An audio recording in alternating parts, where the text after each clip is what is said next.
This video examines 4 luxury watch brands that often face criticism. The aim is not to bash these brands but to understand the reasons behind the negativity and explore the human behavior and brand dynamics that contribute to such sentiments. Hublot. The first brand in focus is Hublot, a relatively new player in the industry, established in 1980. The brand gained prominence under Jean-Claude Biver's leadership in 2004, particularly after the success of the Big Bang watch in 2005. Despite facing criticism, Hublot thrives, ranking 12th in Swiss watch brand turnover, surpassing names like JLC, Vacheron, and Tudor. The analysis aims to objectively dissect the reasons behind the brand's polarizing reception, providing a nuanced understanding of consumer attitudes toward luxury watches. Hublot's unpopularity can be attributed to various factors, approached objectively. Firstly, the brand faces criticism for its relentless marketing strategies, especially within major European football leagues like the Premier League. The extensive use of celebrity ambassadors, including Kobe Bryant, Dwayne Wade, Arnold Schwarzenegger, Beyonce, Usain Bolt, and Jay-Z, contributes to an omnipresent brand image, potentially turning off consumers with an aggressive approach.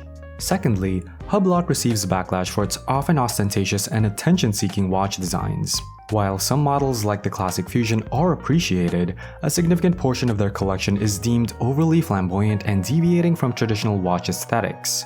Critics argue that these designs prioritize a look-at-me attitude over timeless elegance, creating watches that appear more concerned with showcasing wealth than displaying refined craftsmanship. Hublot's third source of criticism stems from its high prices, sparking debates about the perceived value compared to other brands.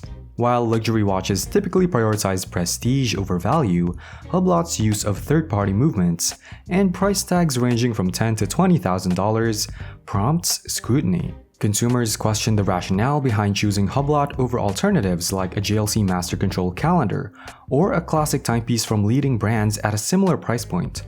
Despite Hublot's established position in the watchmaking industry, enthusiasts favoring traditional craftsmanship find reasons to push back against its offerings. Rolex.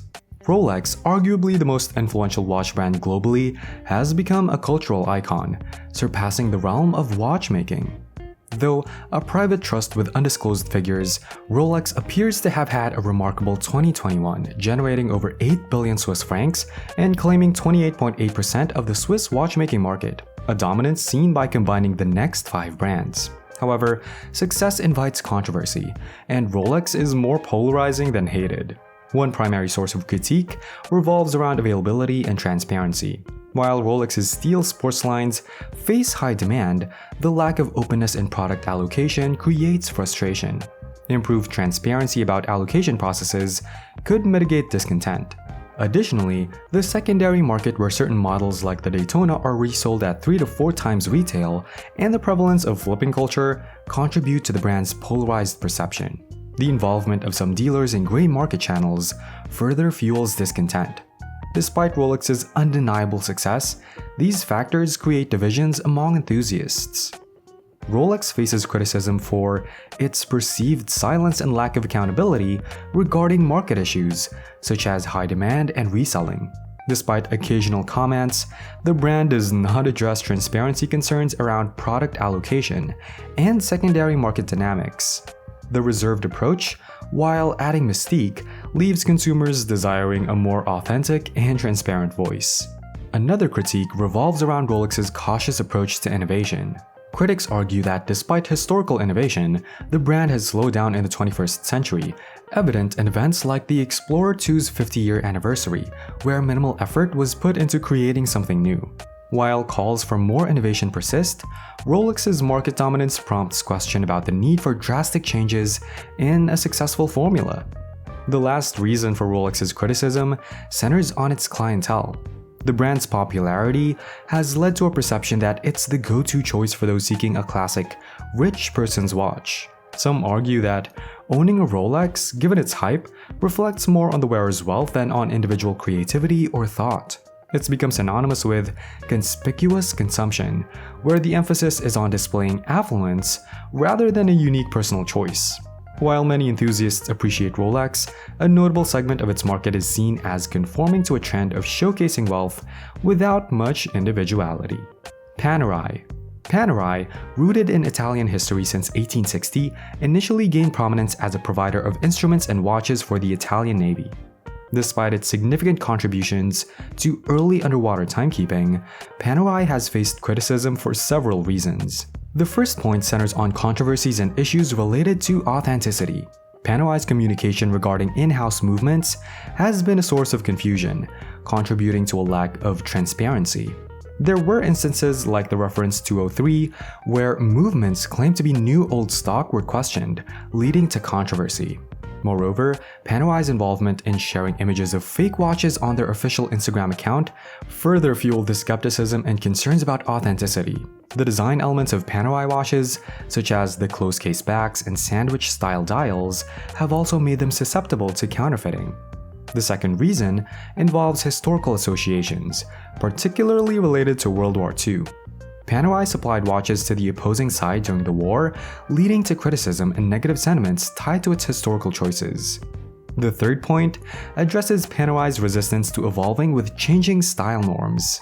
While maintaining the design elements that brought them initial success is understandable, some collectors feel that Panerai's designs have not adapted sufficiently to contemporary tastes, especially as trends in watch sizes have evolved. The fourth reason revolves around confusion created by Panerai's extensive range of SKUs for specific models, coupled with questionable design decisions regarding their dive watch heritage. The brand's use of confusing reference numbers, varying water resistance levels, and design choices have created challenges for potential enthusiasts trying to navigate and understand their offerings. The fifth and final reason centers on Panerai potentially losing touch with its dedicated community of enthusiasts, known as Paneristi. Some critics argue that in attempting to appeal to a broader audience, Panerai may be diluting its connection with a passionate community that played a pivotal role in its initial success. The concern is that Panerai might be shifting its focus away from its core advocates in an effort to cater to a wider market, potentially undermining the brand's authenticity and identity. The hope is for Panerai to strike a balance, evolving while maintaining a strong and genuine connection with its core community. Shinola. For our last brand, Shinola, international viewers might not be as familiar with them, but being from the Midwestern United States, Shinola is well known. Founded in 2011 by Fossil Group executives, Shinola was initially focused on US-made watches, with Swiss-made movements, with a strong emphasis on representing Detroit, Michigan, a historic manufacturing hub in the United States. They expanded into producing leather goods, bicycles, and even opened the Shinola Hotel in Detroit. However, there are reasons why Shinola receives criticism, and I have 3 points. The first point comes down to the Made in the USA conversation. The term Made in the USA is tightly regulated, and there are concerns that Shinola's use of this term may not align with strict regulatory standards. Some argue that the brand's emphasis on being American-made is not as straightforward as it seems. The second reason is the perceived lack of horological expertise. Critics argue that Shinola's watches, despite being aesthetically pleasing, lack the horological craftsmanship associated with more traditional watchmakers. The use of Swiss-made movements in some Shinola watches may raise questions about the brand's commitment to in-house watchmaking expertise. The third point is the pricing strategy.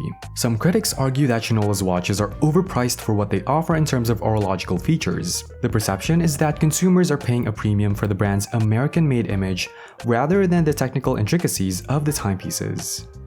And that's my perspective on some of these brands that often face criticism. While I prefer not to use the term hate, I recognize the appeal of negativity on platforms like YouTube. This discussion is essential for understanding human behavior and the dynamics between consumers and brands. If you enjoyed the video, please give it a thumbs up, subscribe to our channel, and hit the bell icon. I would greatly appreciate it. Thank you once again for watching, take care, and I'll see you all soon.